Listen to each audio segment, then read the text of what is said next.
হঠাৎ আপনাকে এক ডাক্তার রিপোর্ট দিয়ে বলল আপনি মাত্র 30 দিন বাঁচবেন, আপনার ক্যান্সার হয়েছে, এখন আপনার শেষ স্টেজ যাচ্ছে।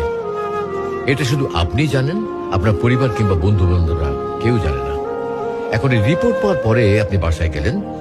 প্রতিদিনের মতো আজকেও আপনার বাবা আপনাকে বকাঝকা শুরু করলো, তোকে দিয়ে কিচ্ছু হবে না, সারাদিন কোথায় থাকিস, তুই অকাজের ছেলে, ইত্যাদি ইত্যাদি। এই মধ্যবিত্তের বাবার যেমন হয় আর কি। তখন কি প্রতিদিনের মতো আজও আপনি তর্ক করা শুরু করবেন, নাকি প্রাণ ভরে বাবার বকাগুলো শেষবারের মতো আরেকবার শুনে নেবেন?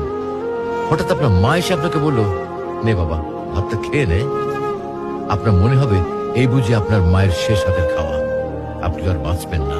আপনি পরম তৃপ্তি নিয়ে খাবেন এবং আপনার কাছে মনে হবে এটা আপনার শ্রেষ্ঠ খাবার, যদিও ডাল ভাত হোক না কেন।